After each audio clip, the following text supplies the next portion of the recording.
Felices Domingos, New Mexico. We are here in another episode of A New Day in New Mexico. My name is Alexander Brown. And mine, George Beer. So tell me, George, what day today? Do you know what? Say, Today is 16th of September. the independence of Mexico.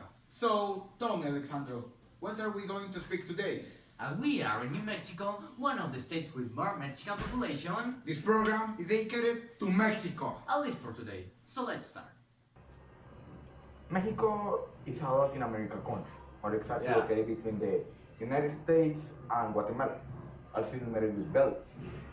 Also, of course in Boroches, Pacific and Atlantic. Yeah, there in Mexico have a population of 127.6 million people, being the 11th biggest country talking about population. Wow. Also, Mexico is one of the most important countries in the region. Hold on, I have a question. Not related to what you just said. What was religion there? Because I think understood is similar to United States, but not equal. Yeah, I mean, their predominates the Catholicism, spread by the Spaniards in their colonization. Ah, that makes sense. United States were Britannic colonies. Let's continue talking about Mexico. Mexico is what it is today thanks to the indigenous Mexican cultures and the Spanish colonies. But how are these two opposites related? It can be said that all started with the mestizaje, Yeah, when the culture suffered and clashed with the European knowledge and the indigenous culture, relating the religion, the belief, the gastronomy, the literature, and among other things. Oh, alright. That clash was that form and the Mexican literature, art, gastronomies. That is another very important thing about the culture. Yeah, but I can see, or I can say that the religion is another very important part of Mexico. Obviously. We can see that a very part characteristic of this is the temples and the monuments, such as this one. Oh yeah.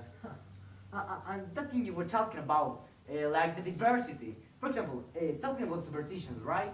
We can find La Llorona, La Nahuala. El Quetzalcoatl, la diosa de la luna, el charro negro. And if I'm not mistaken, La Muerte is a very relevant figure in their culture. Also, its festival and tradition are great ones. Dia de Muertos, also today, due to la independencia. Yeah, la Virgen de Guadalupe. Right. Yeah, and for example, in the art, it's such a wonderful thing. Yeah, we can find the music with the mariachis, corridos, norteña. Yeah, and continue with the dances, Jarabe Tapatío, Huapango, Polka Norteña. All of this about Mexico. I really like it a lot. Mexico is a very, very beautiful culture. Yeah, I think that makes it special Mexico is due to that combination of cultures, right? And because of the environment in which it is located, and with the diversity in animals, plants, peoples, that definitely makes Mexico, Mexico. But continue speaking about Mexico. Why we don't pass with the section of food? Okay. Then we go with you, Robert. Hey Robert, how you doing? Hi Alex, I'm good and you? I'm fine. Remind me what we do in this section. In this section we talk about traditional dishes, today in the Mexican culture. Okay, so let's start with the section. Alright, so in today's sections I want to talk about the famous enchiladas, a traditional Mexican dish made from tortillas and traditional Mexican chili sauce. Wow. Chill out, bro. Let's begin on the basics. Why you don't tell us about the ingredients? Well, since you asked, let me give you the ingredients so that you can make enchiladas at home. While the ingredients appear on the screen, let me tell you very shortly how you or anyone can make enchiladas. First, in a saucepan with hot water, put the chicken to cook with salt and the bay leaf. Then, after it's cooked, remove the chicken from the water and shred it into pieces. Then, put the garlic, onion, tomatoes, and chili to roast. Once roasted, blend all the vegetables. Remember to taste and adjust the seasoning. Then pass the sauce to a strainer to remove the seeds. After that, pass the sauce to a pan and cook over low heat. Brown the tortillas previously soaked in the sauce in a pan with oil. Then put a little bit of chicken in each tortilla and fold. And finally, put the lettuce strips, cream, and sprinkle with a little bit of cheese. And finally, enjoy. Okay, I'm sure it's a very complicated recipe, but Right. now that you have told us the ingredients and the process, why you don't talk about us like the backgrounds of the enchilada itself, like its origins or in the tradition in which it is involved, or Yeah. Well, the origin of the enchilada itself is not very clear, because although it may have come from the pre-Hispanic times due to the invention of the corn tortilla, it is not known where the original recipe of the enchiladas was start to being used. One of the origins that are given to the enchiladas dates back to the 17th century, in which miners who came back from work were cooked until a lady to cook tortillas dipped in sauce. This gave the lady a very good popularity and made people go to her place to try her dish. well, that's a very curious like background, you know. What can you tell us about the traditions? Well, there are many traditions in which the enchiladas take place, but one that is very popular and remarkable is the National Fair of the Enchiladas, which is a really popular festivity in the municipality of Soledad de Graciano Sanchez. As I said before, in this festival or fair, many people can give a try to the food and the dances of the people itself, and also very famous Mexican musicians and bands are invited here. Okay, thank you very much for that information, Robert.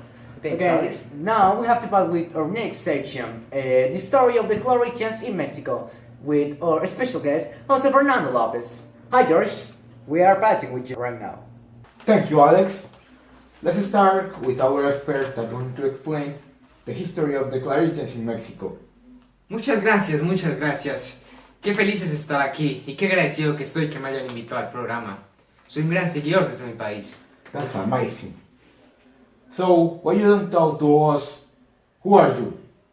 Pues soy profesor de la UNAM y hace 6 años hice mi doctorado en teología con énfasis en México. Enseño a estudiantes de pre y posgrado. So, I guess that you know why you are here today, right? Sí, señor. Historia de los claretianos en México. Ah, qué comunidad más linda. Exactly. So, how did this start? Primero hay que tener en cuenta el año que nace el padre Claret, 1807, y de ahí todos nos sabemos la historia. 1846 funda la comunidad de misioneros claretianos y de ahí la comunidad se expande enormemente. Ya está consolidada en España y en otros países de Europa, cuando en 1869 nace por primera vez la idea de evangelizar en México, pero no se pudo realizar. Why didn't they do it? Esta idea se la propuso el padre Cifre al padre Claret, pero este le dijo que no, ya que la legislación de ese país no permitía que más de 3 clérigos estuvieran en una misma casa, es decir, un problema para la expansión de la comunidad. Bueno, continúo. Avanzando en el tiempo, ya en 1884, un arzobispo mexicano, La Bastida, está en búsqueda de sacerdotes y congregaciones, así que envía a su sobrino a Europa para buscar comunidades. Why his nephew? Él era sacerdote, el padre Plancarte. So I suppose that he go to Spain and knew the Claretians community, right? Exacto, llega a la comunidad de Gracia y elige a los claretianos, y les propone la idea de ir a evangelizar a México.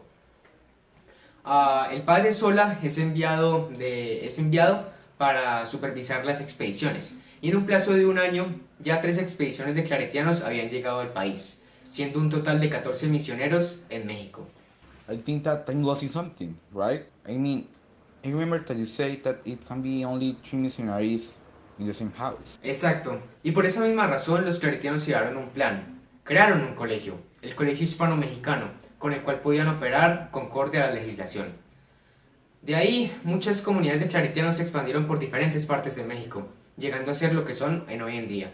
That sounds like a really brief story, right? Exacto, pero no me malinterpreten. Me dieron 3 minutos máximo en esta sección del programa y tuve que resumir mucho la historia. En realidad fue una historia muy larga y ardua, pero totalmente justificada. Los claretianos ayudaban al pueblo, a los más necesitados. Era su misión. I'm really sorry about that, but why we don't continue? I don't want to underrate more the Claretian work. Ok. So we have here some paintings that it would be such an honor if you can analyze them. That is about the Claretianos in Mexico. Oh, vaya, que es una agradable sorpresa. Hagámoslo. Come here, Jose. Let's see the most beautiful paintings about the Claretians in Mexico. Gracias, gracias. So, what can you tell about this? Esta primera es de hecho muy interesante. Tiene bastantes simbolismos mexicanos. El águila y la serpiente de la bandera, la cabeza olmeca, el indígena azteca. Podemos inferir que el águila representa a los claretianos. Después de todo, tiene el Inmaculado Corazón de María con ella, que de hecho es el nombre de la congregación, y el propio escudo claretiano. En la cultura azteca, el águila significa el bien y la serpiente el mal. El águila claretiana va a salvar el azteca. El resto se explica por sí sola. It was painted by Pablo Arado, a very popular artist in Latin America. No lo conozco, pero me aseguraré de consultarlo. Bueno, continuemos. En esta segunda pintura puedo ver bien representada la cultura mexicana, como las pirámides mayas y el Quetzalcóatl. Pero wow, sí que hay algunos detalles sobre los claretianos que son muy interesantes, como el hermoso cielo y en lo alto el Inmaculado Corazón de María. That was a very good description. This painting was made by Juan Sebastián Rodríguez, a very famous artist in Mexico. Oh, me gustan mucho sus pinturas, pero prosigamos. Finalmente, en esta tercera pintura, veo que es un poco superficial, pero en su interior podemos encontrar la pirámide, gran símbolo de la cultura maya. Además, creo que lo más importante es la conexión entre los indígenas y los claretianos como unión y relación. Obviamente se ven presentes los símbolos más representativos de cada uno, y lo mejor, el cielo. En general, la pintura tiene las cosas más representativas de cada uno. Me gusta. Yeah, I like this painting. This was the best, I think. This was painted by Manuel Betancourt, one of the famous in South America. So, I know you were waiting for more, but time is over. Thank you very much for seeing the program, and see you in the next one of A New Day in New Mexico!